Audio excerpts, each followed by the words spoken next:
pertama yaitu handbor. Tujuan pengujian handbor yang pertama yaitu menguji contoh tanah tak terganggu menggunakan metode handbor pada kedalaman tertentu. Kedua, menjelaskan jenis lapisan tanah pada kedalaman tertentu berdasarkan visual, tekstur, serta uji mangkok. Alat-alat yang digunakan pada pengujian handbor yaitu auger, stick, stang T, tabung sampel, clamp tube, gas tong, dan kunci Inggris. Prosedur kerja pertama yaitu tentukan letak titik pengeboran untuk pengambilan sampel tanah, kemudian ambil titik koordinatnya.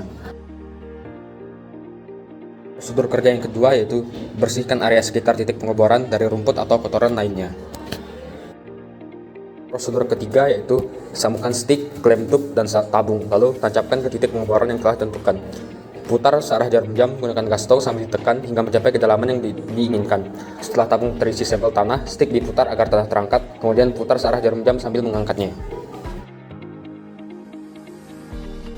Prosedur kerja yang keempat yaitu setelah diangkat, lepaskan tabung dari clamp tube dan keluarkan tanah dari tabung. Kemudian deskripsikan jenis tanah dengan membandingkan visual, tekstur, dan melakukan uji mangkok, yaitu metode sederhana untuk mengetahui tingkat permeabilitas atau daya serap tanah di lapangan. Prosedur kerja yang kelima yaitu lanjutkan pengeboran hingga mencapai kedalaman yang diinginkan. Dari praktikum ini diambil sampel pada kedalaman 3-3,5 meter. Kerja selanjutnya yaitu setelah mencapai kedalaman yang diinginkan, ambil sampel tanah, kemudian bungkus dengan plastik dan ikat karet untuk menjaga kadar air dan suhu tanah. Setelah itu dibawa ke laboratorium untuk uji lebih lanjut. Selanjutnya yaitu kadar air. Pengujian ini yaitu yang pertama, menentukan berapa besarnya kadar air dari suatu sampel tanah tak terganggu. Kedua, menempatkan parameter penting yaitu angka pori, porositas, dan derajat kejenuhan. Yang digunakan pada pengujian ini yaitu oven, spatula, timbangan digital, cawan sampel aluminium, dan extruder. Prosedur kerja yang pertama yaitu sampel tanah diambil dari tabung sampel pada saat pelaksanaan handbor dengan kedalaman 3-3,5 meter, lalu sampel tanah dikeluarkan dengan extruder. Prosedur kerja yang kedua yaitu siapkan cawan kosong sebanyak 2 butir yang sudah bersih dan diberi kode, kemudian ditimbang menggunakan timbangan digital. Prosedur kerja yang ketiga yaitu sampel tanah dimasukkan ke dalam masing-masing cawan menggunakan spatula, kemudian ditimbang menggunakan timbangan digital.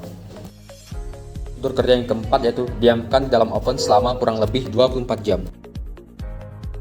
Prosedur kerja yang kelima yaitu cawan dan sampel tanah kering ditimbang. Selanjutnya ada berat volume. Tujuan pengujian dari pemeriksaan berat volume untuk mengetahui berat dari suatu sampel tanah per satuan volume. Alat-alat yang digunakan yaitu ring, oli, spatula, timbangan digital, dan jangka sorong. Selanjutnya ada prosedur kerja. Yang pertama, keluarkan sampel tanah dari tabung.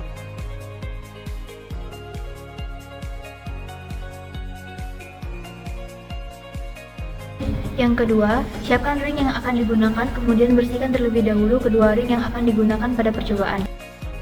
Yang ketiga, ukur diameter dalam ring dan tinggi ring dengan menggunakan jangka sorong. Kemudian catat hasil pengukuran. Yang keempat, ring yang sudah dibersihkan, ditimbang, kemudian ring diolesi dengan oli agar sampel tanah tidak menempel terlalu kuat pada ring dan sulit untuk dibersihkan. Yang kelima, ambil sampel tanah yang sudah disiapkan, kemudian tekan ring ke sampel tanah hingga menyentuh permukaan bawah. Yang keenam, ring beserta sampel tanah ditimbang. Selanjutnya ada berat jenis. Kemudian ada tujuan pengujian. Yang pertama, menentukan berat jenis tanah, yaitu perbandingan antara tanah kering dengan massa jenis air pada volume yang sama. Yang kedua, dengan mengetahui berat jenis tanah, dapat menghitung parameter lainnya seperti derajat kejenuhan, porositas, dan angka pori, yang dimana perhitungan tersebut akan digunakan dalam permeabilitas dan hidrometer. Selanjutnya ada alat-alat yang digunakan. Ada piknometer, stopwatch, botol semprot, timbangan digital, termometer, palu karet, saringan nomor 20, plet aluminium, corong, kompor dan wadah, serta karung. Selanjutnya ada prosedur kerja. Yang pertama, tanah kering yang telah di-oven selama kurang lebih 24 jam, lalu ditumbuk menggunakan palu karet, kemudian disaring menggunakan saringan nomor 20, lalu ditimbang sampel dengan menggunakan plet aluminium dengan berat masing-masing 20 gram. Yang kedua, siapkan pignometer dan bersihkan, lalu timbang pignometer dengan tutupnya. Tanah yang telah ditimbang dimasukkan ke dalam masing-masing pignometer menggunakan corong, kemudian ditimbang.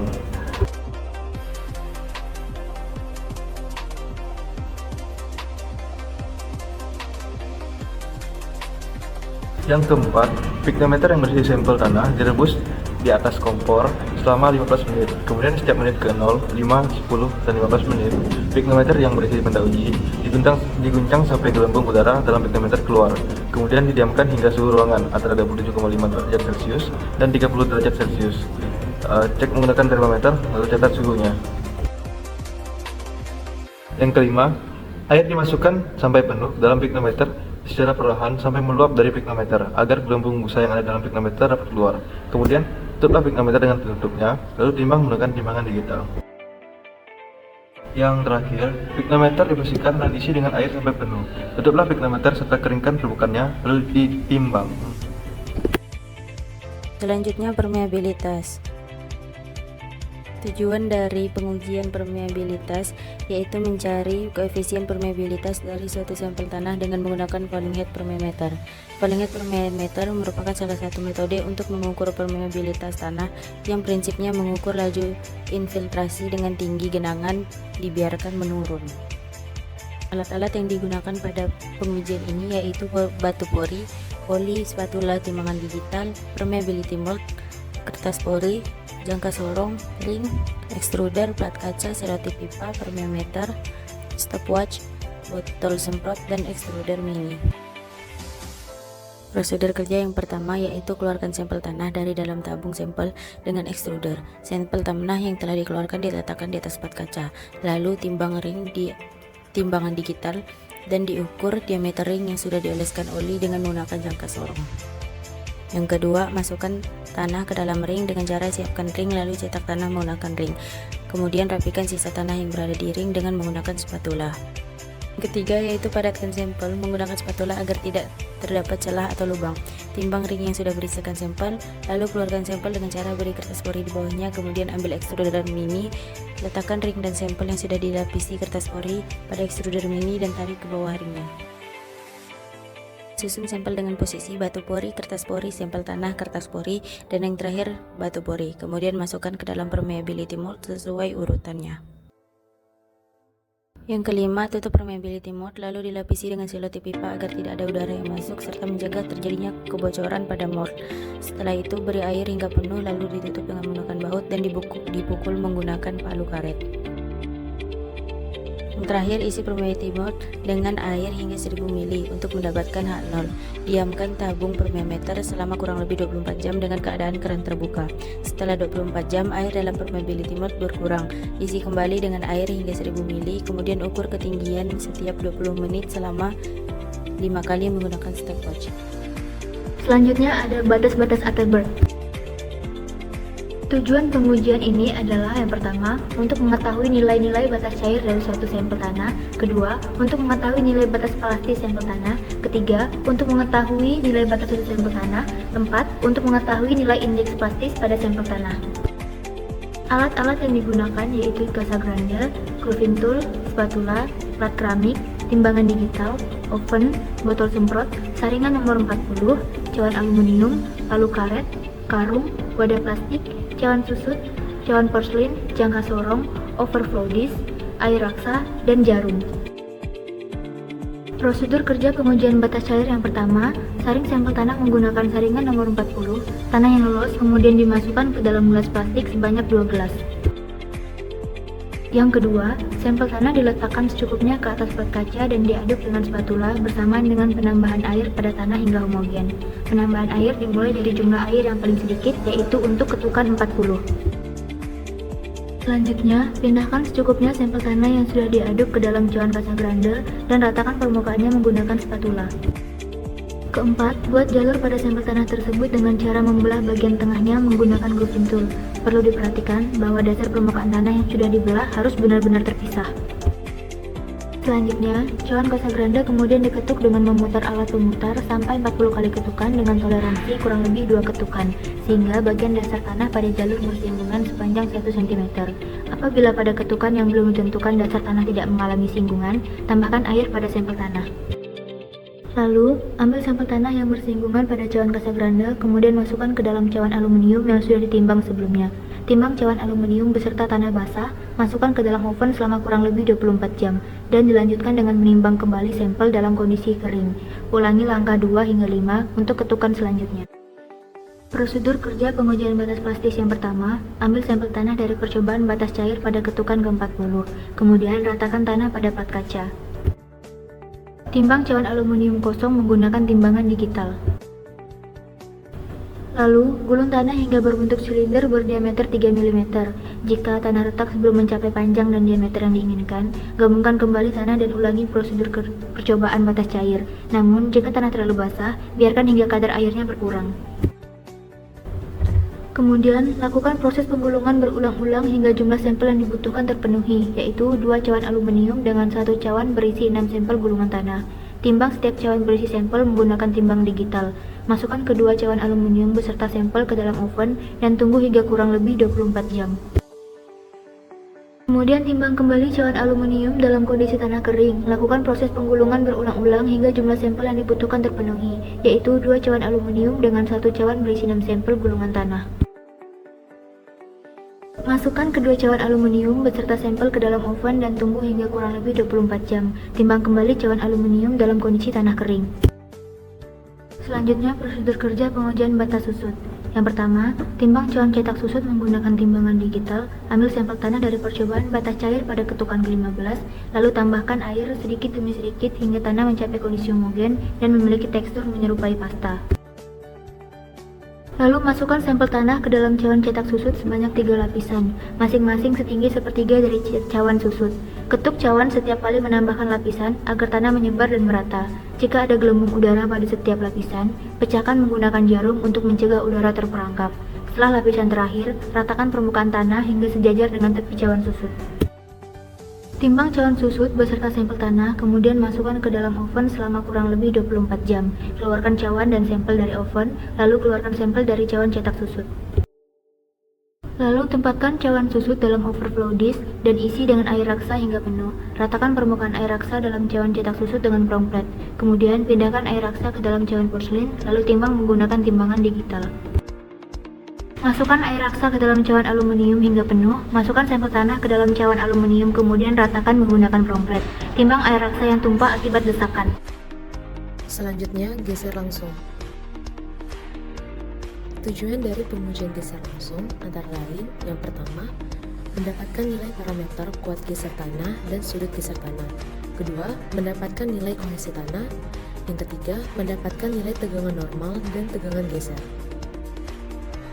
Alat-alat yang digunakan yaitu kotak geser, ring, direct test aparatus, beban, dial penggeseran, proving ring, jangka sorong, dan batu pori. Prosedur kerja yang pertama, siapkan 3 buah benda uji berupa tanah asli yang telah dibentuk menggunakan ring. Selanjutnya, lakukan pengukuran menggunakan jangka sorong pada ring untuk mendapatkan diameter dan tinggi. Setelah itu, benda uji ini kemudian dicetak di ring. Kedua, periksa kelengkapan pada alat geser langsung. Tempatkan dalam kotak geser dengan urutan, plat gigi, batu pori, sampel, batu pori, terakhir plat penerus beban atau loading pad.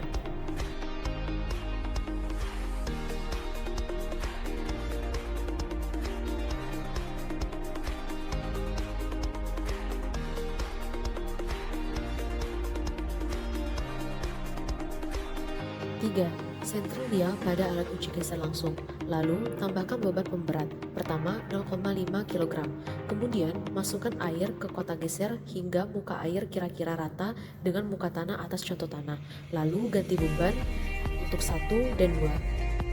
Keempat, roda putar atau handwheel diputar konstan sehingga bacaan penggeseran dan proving ring setiap kelipatan 20 menunjukkan nilai yang sama sebanyak 3 kali berturut-turut atau nilai pembacaan menurun.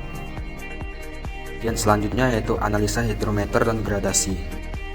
pengujian ini adalah untuk memeriksa distribusi ukuran dari butiran tanah. Analisa saringan ini dilakukan untuk sampel tanah yang memiliki diameter lebih dari 0,075 mm, sedangkan analisa hidrometer untuk sampel tanah yang lolos saringan nomor 200 atau diameter butiran kurang dari 0,075 mm. Yang digunakan yaitu sip shaker, stopwatch, botol semprot, timbangan digital, termometer, palu karet, saringan nomor 10, plat aluminium, corong, kompor dan wadah, suspensi, toples plastik, oven, tabung ukur, dan bahan dispersi atau reagen. Kerja yang pertama yaitu sampel tanah yang telah di oven kurang lebih selama 24 jam dikeluarkan dari oven. Tumpuk sampel tanah menggunakan palu karet dan karung. Kemudian saring sampel tanah dengan saringan nomor 10 dan ditimbang sebanyak 50 gram. Prosedur kerja yang kedua yaitu letakkan sampel tanah dalam toples plastik, rendam sampel tanah dengan 50 ml air destilasi yang telah dicampur dengan dispersi atau reagen sebesar 10%, yaitu sebanyak 5 gram. Aduk dan biarkan selama kurang lebih 24 jam dan setelah didiamkan, aduk menggunakan pengaduk tersuspensi. Kerja yang ketiga yaitu setelah kurang lebih 24 jam, siapkan 2 gelas ukur sebanyak 1000 ml. Isi gelas ukur 1000 ml dengan air sebanyak 1000 ml dan reagen sebanyak ditambahkan di toples plastik, yaitu 5 gram. Untuk kerja yang keempat yaitu diamkan dalam oven selama kurang lebih 24 jam. Kerja yang kelima yaitu tutup tabung ukur yang berisi sampel dengan tutup plastik, kocok dengan vertikal ke atas dan ke bawah sehingga butir-butir tanah melayang dalam air. Gerakan membolak-balik ini bertujuan untuk menghomogenkan dengan dilakukan sekitar 60 kali atau 60 detik. Dikocok, letakkan tabung ukur di atas meja dan pastikan tidak terguncang atau digoyang. Kemudian langsung jalankan stopwatch dan ini merupakan waktu pengendapan, T sama dengan 0. Kerja yang ketujuh yaitu lakukan pembacaan pada alat hidrometer. Saat dilakukan pembacaan, ambil hidrometer dan celupkan secara hati-hati ke dalam gelas 1000 ml hingga merasakan dorongan dari gaya apung. Kemudian lepaskan hidrometer secara perlahan dan tanpa guncangan. Ketika hidrometer sudah stabil, baca skala yang ditunjukkan oleh puncak meniskus muka air. Setelah dibaca, ambil hidrometer secara hati-hati lalu celupkan ke dalam gelas ukur. Prosedur kerja yang ke-8 yaitu pada saat setelah pembacaan hidrometer, amati dan catat temperatur suspensi dengan termometer. Setelah pembacaan hidrometer terakhir selesai, tuangkan suspensi ke atas saringan nomor 200. Jangan ada butir tanah yang tertinggal, cucilah dengan sampel air yang mengalir dari bawah saringan hingga menjadi jernih dan tidak ada lagi butir halus yang tertinggal. Kerja yang 9 yaitu pindahkan butir tanah yang tertinggal di atas saringan pada cawan sampel aluminium. Kemudian masukkan ke dalam oven dan keringkan selama kurang lebih 24 jam. Prosedur kerja yang ke-10, setelah kurang lebih 24 jam, keluarkan sampel tanah. Lalu dinginkan dan susun saringan sesuai urutan mulai dari nomor 20, nomor 40, nomor 60, nomor 80, nomor 120, nomor 200, dan pan. Siapkan alat sip shaker lalu masukkan sampel tanah ke dalam saringan teratas. Lalu hidupkan alat sip shaker selama 15 menit. 11. Timbang berat cawan sampel. Setelah 15 menit, keluarkan sampel tanah yang tertahan dari masing-masing saringan. Lalu masukkan ke dalam cawan sampel. Kemudian, timbang dan catat berat tanah kering yang diperoleh dari masing-masing saringan.